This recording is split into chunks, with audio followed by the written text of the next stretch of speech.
वैसा यह एक पोल है, गोल जैसा लगता है किंतु इसमें पोल है। लेकिन इस पोल का चमत्कार अपने आप में बहुत बड़ा है। पंच महाभूतों से बनी हुई एक काया अनेक प्रकार के व्यंजनों से भर लिया जाता है और वह कथनचित अपेक्षित भी है, किंतु एक संकेत दिया जाता है उस भोजन करने वाले व्यक्ति को।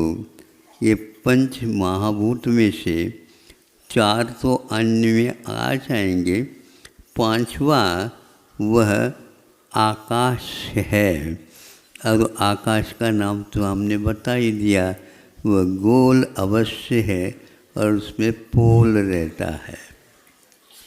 पेट भी लगभग उसी आकार का बना हुआ है, इसलिए भोजन के बाद वह कम से कम 4 आना हिस्सा खाली रहे, बाकी आप 12 आना हिस्से में अपना जो कुछ भी करना है यद्वा तद्वा नहीं करना है। इसी पोल में एक प्रकार से ध्वनि छुपी हुई रहती है, अथवा उसका जो पथ यही बनता है।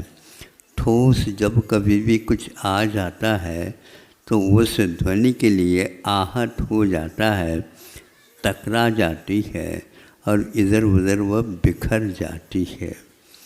इसीलिए सावधानी की आवश्यकता है, वक्ता को भी और श्रोता को भी।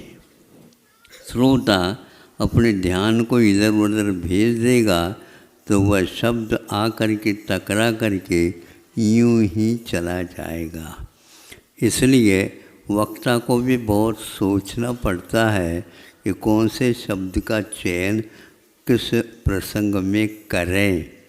अभी आपके सामने हिंदी के प्रौढ़ विद्वान कुछ वक्तव्य रखें।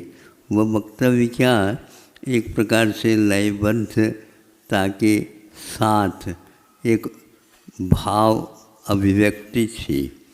इतना अवश्य है कि कविता बनती तो है, शब्दों से बनती है, एक गलत धारणा है।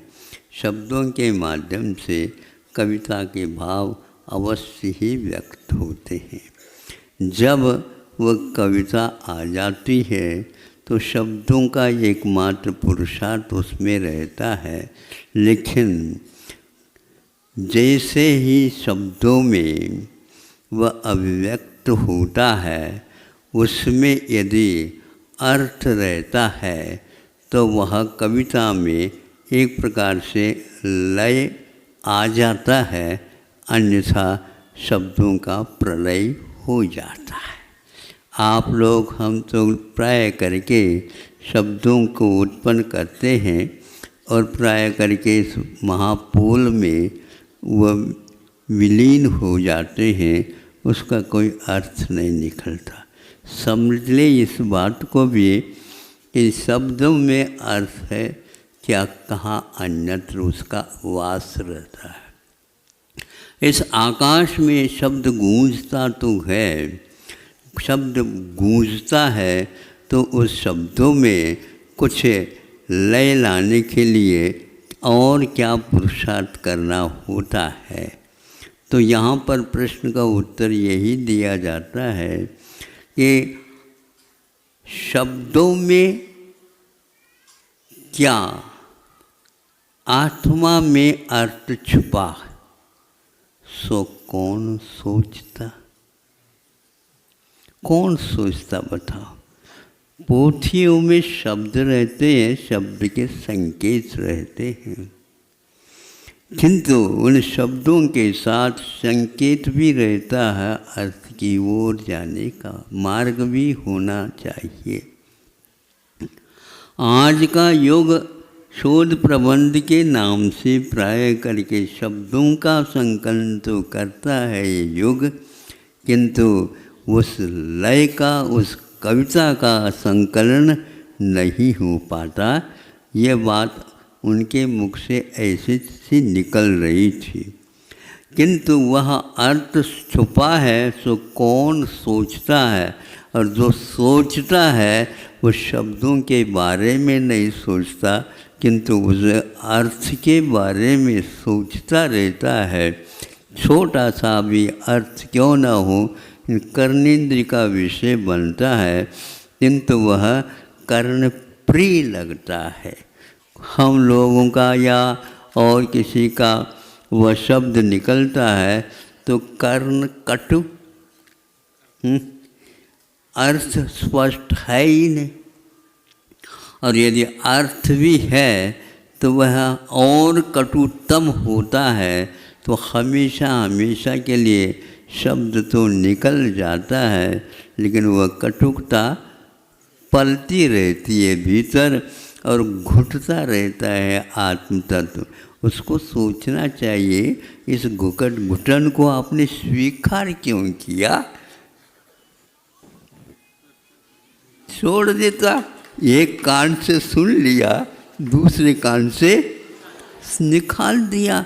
तो वाणी वीणा या वीणा में वाणी, आप सोचो दोनों में नहीं है, किंतु वह उन तारों में रहता है सब कुछ चमत्कार। और वह तार यदि मान लो ढीली है तो वो उस चमत्कार को नमस्कार कर नहीं सकते, और यदि मान लो ज़्यादा तन जाए तो टन कर करके वह टूट जाए। आप लोगों के ऐसे या तो बहुत ढीले ढाले रहते हैं, अथवा एकदम टन कर करके निकल जाता है। दूसरे के कर्ण में वह कटुता तो रह जाती है, लेकिन मिठास और उसका स्वाद, और वह स्वाद लेने के बाद में हज़ारों वर्ष भी रह रहे तो भी भैया उस दिन का स्वाद अभी भी, बोलो ना, बना रहता है। हाँ, इसी का नाम तो है उस स्वाद में, किंतु आत्म तत्व मुख्य रहता है, स्वाद तो यूं ही रहता है। वह कवच की भांति है, किंतु यह भीतर जो रहता है गर्भ में, उसमें स्वाद रख। इस प्रकार फलों में कवच में स्वाद नहीं, किंतु शक्ति कुछ रह सकती है, भीतर उसका स्वाद भरा हुआ गर्भ रहता है। उसी प्रकार शब्दों के फल में एक प्रकार से वो स्वाद ढूंढने की आवश्यकता नहीं, उसकी खुशबू बाद में भी, स्मरण में भी बनी रहती है। यही एकमात्र शब्द पुरुषार्थ का एक प्रकार से फल है। और हमारे लिए ऐसे संत हुए हैं जो कब लिखें, किसके लिए लिखें, ये दोनों शब्द हमारे सामने हैं, किंतु उन्होंने जो इसको पढ़ेगा और पढ़ करके यदि अपने माथा को अर्थ की ओर ले जाएगा, अपने उपयोग को अर्थ की ओर ले जाएगा, तो फिर तो अर्थ से परमात्मा की, परमार्थ की अथवा परमात्मा की गवेषणा ज़्यादा देर नहीं लगेगी। वह अपने आप उसी मस्तिष्क की एक उपज है। हम उसकी ओर ज़्यादा ध्यान दें, वीणा की ओर आप देखो नहीं। वीणा से जो निःसृत हो रही है वह ध्वनि एक प्रकार से आपके कानों तक आ ही रही है, बस आपकी उपस्थिति उस कानों में बनी रहे। लेकिन वह उपस्थिति क्या करें, सुनना तो पड़ता है। तो फिर तो आप उपस्थित हो करके भी अनुपस्थित है और समय यूं ही चला जाता है।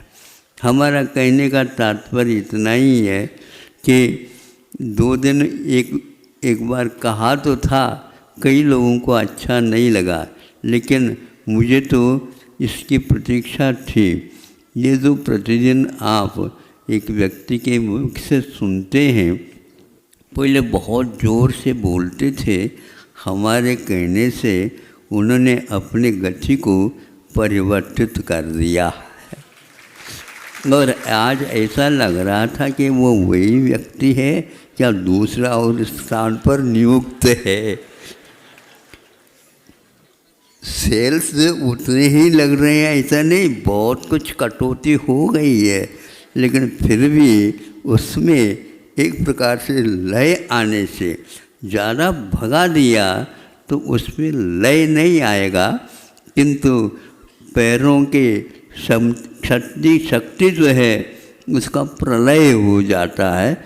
दिमाग के लिए थोड़ा सा अवसर प्राप्त होना चाहिए, जो सुनने के बाद कानों में दिमाग नहीं रहता, ये ध्यान रहे, कानों में तो पूल पट्टी रहती है, नहीं समझे, किंतु वहाँ पर आप उपस्थित होकर के उपयोग यदि शुद्ध रहेगा तो उसको आप शब्द तो सुनेंगे कान, फिर इसके उपरांत आप जो बैठे हैं कान नहीं है, किंतु आपकी दुकान अलग है, उसमें माल रहता है, वह अच्छे ढंग से आप उसके अर्थ का ग्रहण करना होता है तो निश्चित रूप से उसमें लय रहेगी, और उस लय के माध्यम से यह कविता तो पीछे रह जाती है, किंतु उसमें लय ऐसा समाविष्ट हो जाता है, किंतु प्रलय